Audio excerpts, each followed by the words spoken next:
नमस्कार दोस्तों। तो आज हम बात करेंगे भाई दिल्ली चुनाव के बारे में। कल ही उसका रिजल्ट आया है। वैसे पॉलिटिकल पोस्ट में बहुत ज़्यादा करता नहीं हूँ, बहुत ज़्यादा वीडियो बनाता नहीं हूँ, लेकिन ये चुनाव ही ऐसा था। दो चुनाव हुए। एक उत्तर प्रदेश में मिल्कीपुर सीट पर हुआ, हालांकि वो केवल एक ही सीट थी, लेकिन वो चुनाव बहुत बड़ा था।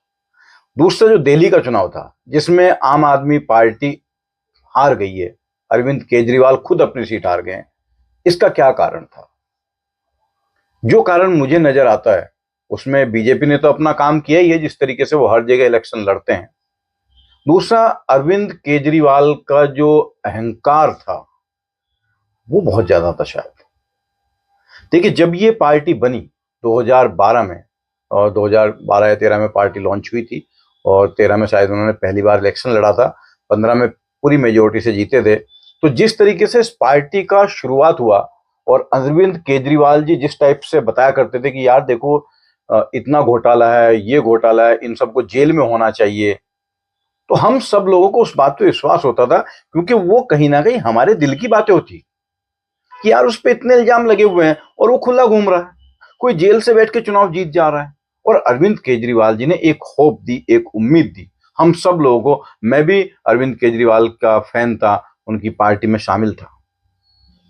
लेकिन धीरे धीरे जैसे वक्त बदलता गया, तो आप सोचिए कि किस तरीके से, जैसे वो कहते हैं ना कि सांप की केचुली उतरती गई, प्याज के छिलके उतरते गए, तो वैसा ही अरविंद केजरीवाल के साथ होता गया। जहां से पार्टी स्टार्ट हुई थी कि अगर हम सत्ता में आ गए तो ये जेल में होगा, वो जेल में होगा, उन सब से माफी मांगी इन्होंने। और उसके बाद फिर जो जो वादे किए गए थे, उनमें से कुछ थोड़ा बहुत करके बस, बाकी कि अब आगे करेंगे, इस बार नहीं कर पाए, नेक्स्ट टाइम करेंगे। जो मॉडल थे, लाइक उनका चाहे एजुकेशन मॉडल हो तो एजुकेशन मिनिस्टर हार गए, उनका स्वास्थ्य मॉडल हो, हेल्थ मिनिस्टर हार गए, उनका टेक वाले सौरभ भारद्वाज हार गए। इसका मतलब उन सब मॉडल में कोई जमीनी हकीकत, कोई जमीनी दम नहीं था। पूरे देश में और विदेशों में ऐड देने से केवल काम नहीं चलता, ग्राउंड पर वर्क भी दिखना चाहिए। लोगों को जो दिखता था दिल्ली में, वो टूटी सड़कें थी, और बरसात में फ्लाईओवर से जो झरने चलते थे, वो आता था, लेकिन कोई रियल वर्क होता दिखाई नहीं दिया। और फिर धीरे धीरे जो एक था कि अलग तरीके की पॉलिटिक्स केजरीवाल करेंगे, जिसमें कोई जाति पाति या धर्म, इस टाइप की चीजें नहीं होंगी, धीरे धीरे उसी ट्रैक पे आते चले गए। पहली बार कि सब मस्जिद में जो काम करते हैं लोग, उनको सैलरी देंगे। अब पंडितों के लिए कि जो पुजारी हैं उनको देंगे, उनका ऐलान कर दिया।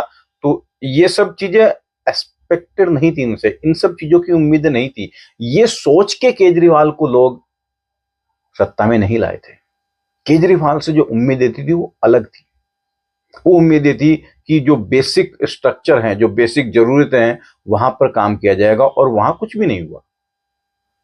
वो इल्जाम लगाते हैं कि भाई कांग्रेस ने इलेक्शन लड़ा इसलिए हम हार गए, क्यों कांग्रेस ने हमारे वोट काट लिए। बहुत सारे, मैं टीवी पे देख रहा था, एनालिस्ट बैठे हुए हैं जो कह रहे हैं कांग्रेस के कैंडिडेट को इतने वोट मिले, और अगर ये केजरीवाल को मिल जाते तो, अगर कांग्रेस का कैंडिडेट ना लड़ता तो क्या जरूरी है कि केजरीवाल को ही मिलते?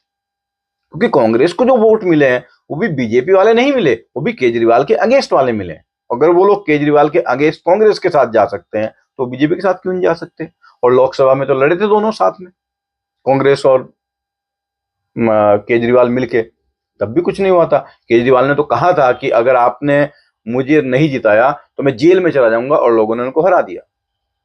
इसका मतलब लोग क्या चाह रहे हैं? ऊपर से बहुत सारी चीजें ऐसी हैं, बहुत सारे मुद्दे ऐसे हैं जहां लोगों को बहुत गुस्सा आता था। जैसे वो हमेशा 10 साल तक शिकायत करते रहे कि मुझे काम नहीं करने दिया जा रहा है, मुझे काम नहीं करने दिया जा रहा है। अरे एलजी की बुराई करनी हो तो आप स्पेशल सेशन बुला लेते हो विधानसभा का, मोदी की बुराई करनी हो तो आप स्पेशल सेशन बुला देते हो।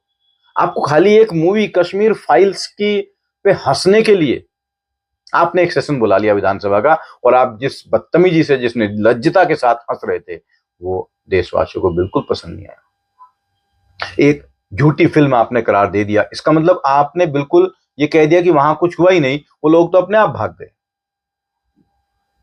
अब वो दौर नहीं है मीडिया का कि आप चीजों को छुपा के रख लेंगे। अब हर आदमी के हाथ में कैमरा है, हर आदमी सोशल मीडिया पे एक्टिव है। अब केवल मेन स्ट्रीम मीडिया या अखबारों की जरूरत नहीं है जानने के लिए कि छुपाया जा सके, और केवल डीडी न्यूज ही कोई देखता हो। डीडी न्यूज तो अब लोग देखते भी नहीं है, अब तो हर आदमी न्यूज रिपोर्टर बना बैठा है। तो ये जो सारी चीजें हैं, अभी जैसे ही वो इलेक्शन हारे तो उसके बाद उनको समझ में आ गया, और आप देखिए इलेक्शन हारते उनकी टोन, उन्होंने किसी पे इल्जाम नहीं लगाया क्योंकि उनको पता है अब क्या होने वाला है। उन्होंने सिंपली हार स्वीकार की, भाजपा को मुबारकबाद दी, उनको कॉन्ग्रेचुलेशन किया, शुभकामनाएं दी, और फिर कहा कि हम विपक्ष में बैठेंगे। तुम कहाँ बैठोगे भाई, तुम तो जीते ही नहीं हो। जो बैठेंगे वो तो और लोग हैं। तो ये कुछ कारण मेरी नजर में थे। हालांकि इस मुद्दे पर और भी बात करेंगे, लेकिन वीडियो बहुत बड़ा हो जाएगा, इसलिए इसको हम अभी के लिए तो यहीं रोक रहे हैं। और भी कुछ बातें हैं जो नेक्स्ट वीडियो में करेंगे। अभी तक जो मैंने बात कही है उसके बारे में आपका क्या ख्याल है वो आप कमेंट करके बताइएगा। फिर मिलते हैं नेक्स्ट वीडियो में। जय श्री राम, जय भारत।